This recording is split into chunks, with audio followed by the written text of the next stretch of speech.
Welcome to the Through These Gates podcast, the most rational Nebraska football show on the internet. I'm your host, as always, Caleb Salvatore. We're back with the Indiana pregame show, which I will be going to that game. So if you're going, you want to stop out, have a beer. We know a couple people doing tailgates, and then we're probably just gonna us and a couple friends hit some bars downtown in Lincoln. So if you're going and you want to link up, just comment on the YouTube video. Let me know. We'll hang out. We'll throw some shots back. We're spending the night in Lincoln. I hate dealing with game day traffic, hate dealing with parking even more. I'm like, let's spend like a couple $100 on a decent hotel. We're like a half mile from the stadium too, so it worked out really well. Someone must have canceled because we were freaking out. I'm like, we're going to have to stay in like a Best Western or something, which like I don't really care.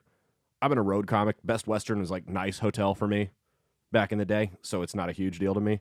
But, we'll just say not everyone in my traveling party was okay with Best Western. But we did find a good one. Someone canceled. We got it last second. We swooped in, picked it up on Hotels.com, so I'm super amped. Hotels.com, not a sponsor, but if you want to sponsor me, let's talk, baby. So no, that'll be fun. Like I said, it's a night game. Those are always fun to party at. Stop by probably the rail yard, tailgates. If you want me to hit your tailgate up, let me know. DM me, comment. I'll be checking them all day. But yeah, so no, it's gonna be a fun time. With or without it, man. What are you gonna do? We bought the tickets before the year started, and it's just like, what are you gonna do, man? Go have. It's something to do. Go have fun. It's a great atmosphere even when they suck, and I think that's what people don't realize is, and that's what's gonna be so enticing for a future coach. We're 3-9 last year, right? The best 3-9 team ever. Whatever. We were 3-9 a year ago. There's a decent chance we don't win another game this year, and people are still showing up. Anywhere else, you'd be lucky to fill a fourth of the stadium with the way they're playing right now. In a game against Indiana, right after getting smoked by Oklahoma. Anywhere else in the country, not anywhere else, very few places in the country are an exception to this, but just about anywhere else in the country, you don't fill a fourth of the stadium. So that speaks volumes to either how good of fans we are here in Nebraska or how little we have going on outside of football on Saturday afternoons in the fall. Pick whatever you want. Typically, we'll do a Adrian Martinez watch from the previous week in these shows, but I don't feel I need to comment on how he did. You all saw it, and you can draw your own conclusions. I personally think that it's becoming very, very evident that's what happens when you have a dipshit for a coach for 4 years. But I digress. Frost is gone at this point. Look, the damage is done, and the damage goes way deeper than Frost. That's the reality. It's into the the cancer spread to the athletic department. Previous coaches have obviously had their fair share of issues, but at this point, bashing Frost any further, it's like making fun of your ex. It just makes you look dumb. Like, we just got to move on. You can't keep blaming someone. I mean, look, yeah, most of the he's responsible for a lot of the problems we have now, and the next coach definitely has his work cut out for him, but we have to move on. This is Mickey Joseph's team now, at least for the next 8 games, and we got to support him. And I think it's incredibly important, and it's a good thing we have two road games and then a bye week coming up. But I think it's incredibly important that we keep going to these games and we keep selling out, because that's how we're going to get an Urban Meyer, a coach like that. Maybe not Urban, any of the big name hires, right? That's how we're going to get somebody like that.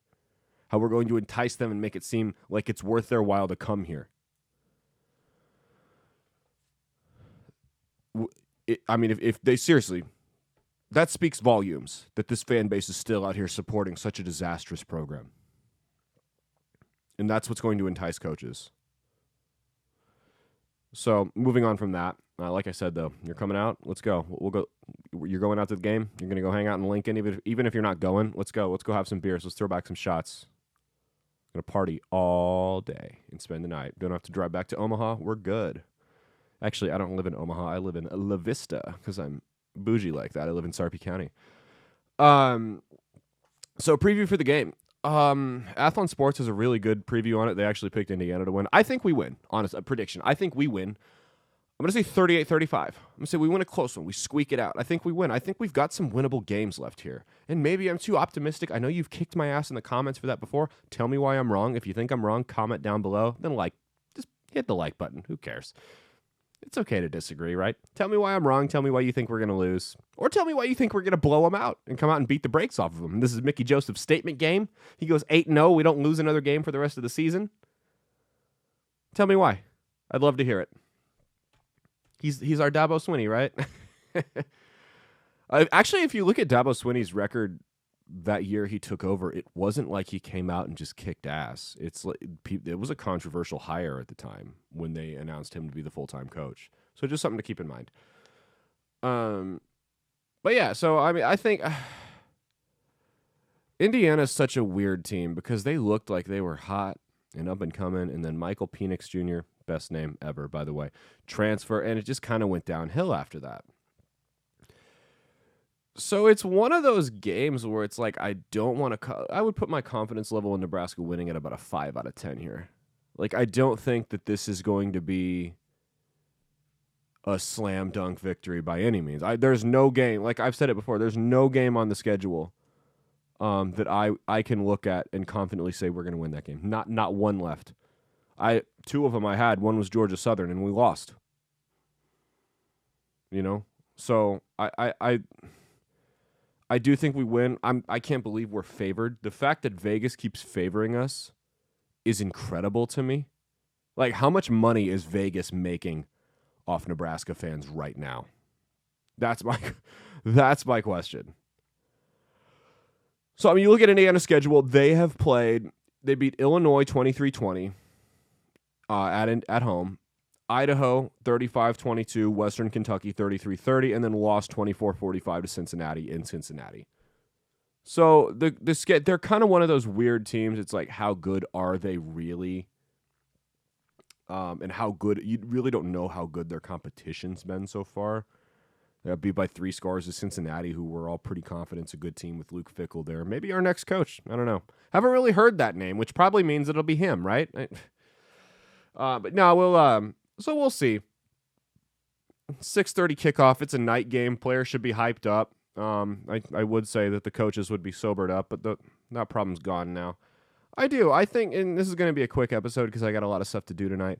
I apologize in advance, but I think the keys to victory here. It really. What adjustments has Mickey made over the last week, over the bye week? What adjustments did he make? What did he? Well, we obviously know there's the Chinander thing. Needed to happen. What other adjustments has he made? It'll also be interesting to see how special teams looks without Bill Bush. If special teams starts to fall apart, or that could just be something to keep an eye on. But the adjustments Mickey made, how have they done with? I mean, they've got a full 2 weeks of hopefully actually tackling now, which they didn't have, the last 4 or 5 years. So that'll be big too.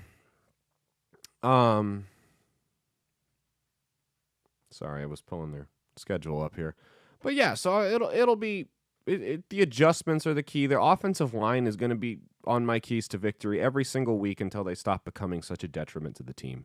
The offensive line, they just lost one of their best players, and I believe Prohaska. The offensive line is just bad, man. It's just bad. There's no way around it. Raiola was not the guy because they almost look worse than they did under Austin, who we all agreed was a problem and needed to go.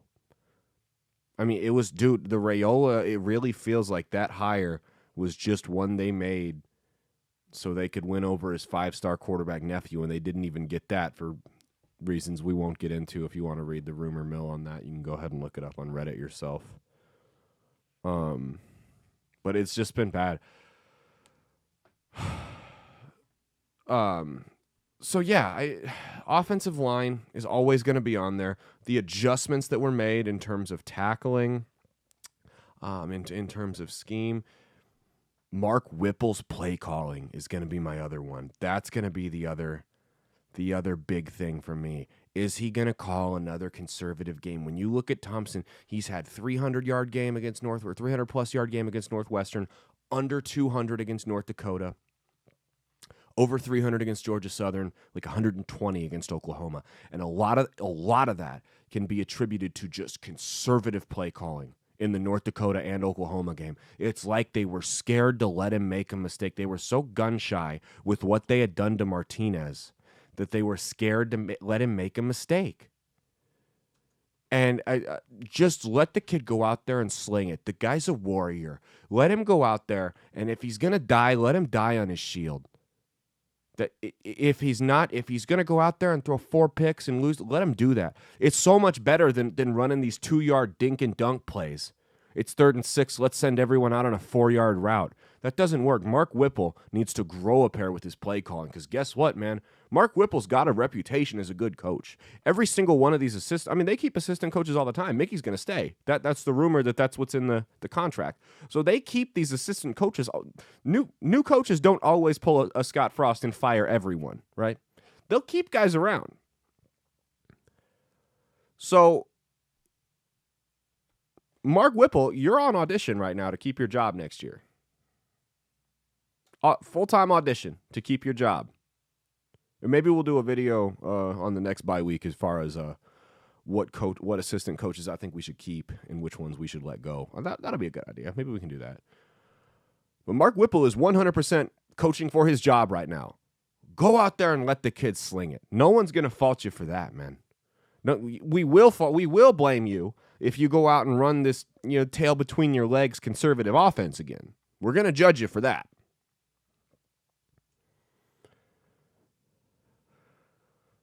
Indiana has one of the worst defenses in the Big Ten, besides us, in terms of points allowed per game. Second to last, right below us. Terrible defenses, decent offenses. So it'll be interesting to see the completely movable object versus the somewhat stoppable force on both sides of the ball. Our offense is ranked a little bit higher than Indiana in terms of points per game, tied with Michigan State at 8th in the Big Ten.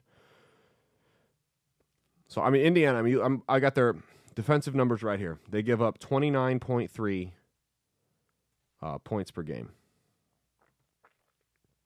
Passing defense, second to last in the Big Ten, behind or in front of, again, only us, 279.8 yards per game. Rushing defense, 11th in the Big Ten. Of course, we're last in that as well. How are we last in passing and rushing? It shows how bad this defense was. Oh my God, Chinander. Indiana, yeah, so 149.5 rushing yards per game. We give up 233.5. The next closest to us, for reference, and I'm not just dunking, but the next closest thing to us at 233.5 rushing yards per game is Northwestern with 160.8. We are 73 yards worse in terms of rushing defense than the next worst team. We give up an average of 514 yards per game. They're second to last in the Big Ten with 429.3.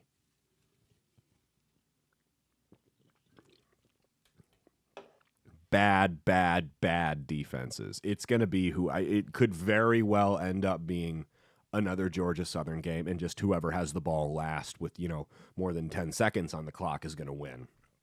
Whoever makes a mistake and turns the ball over first is going to win. Bad defenses, man. I don't know. It'll be interesting, though. We're going to wrap it up with that. Make sure you go check out my other show that's based on outlawstreamers.com. It's also on Rumble, Spotify, Spreaker, iHeartRadio, Google Podcasts, pretty much everything. I don't think I'm on Apple yet. I don't know. I don't know what they're doing. We're working on that, though. I got Bread and Circuses, the comedy podcast, October 29th, Saturday, at Beach House in Omaha. We're going to be doing the Night of the Laughing Dead Halloween comedy show. It'll be 9 o'clock, 8:30 door time. Make sure you come check that out. It'll be fun. It's like costume contest, Halloween themed, all that. It'll be fun. October 9th, too, I'll be in Wichita, Kansas. You're out in Wichita. Come by, say hi. I'll post the menu once I get it. I don't know. But other than that, yeah. Make sure you guys like, subscribe, comment, tell me why I'm wrong. I said 38-35 Nebraska for the final score. 41-35 Nebraska for the final score prediction. Tell me why I'm wrong. Tell me why I'm right. Just tell me to have a fun time at the game on Saturday. Like I said, comment, DM me. Let me know. We'll go hang out at the game. Be tailgating and hitting up the bars. You recognize me in public? I know most people won't, but if you recognize me in public, come say hi. Let's do it. Let's party. Let's throw some shots back. I'll buy you a drink. I have a low enough amount of followers that would recognize me to where I can say I'll buy you a drink and not have to worry about going bankrupt. So yeah, just don't be weird about it. That's my only thing. Just don't be weird. But yeah, this has been the Through These Gates podcast, the most rational Nebraska football show on the internet. Sorry, kind of short this week. I'm exhausted and I have like a million things and errands I got to go do. We got to get a bunch of stuff ready because we're, obviously leaving tomorrow. So I'll see you guys there. Peace out. God help us all. Thanks.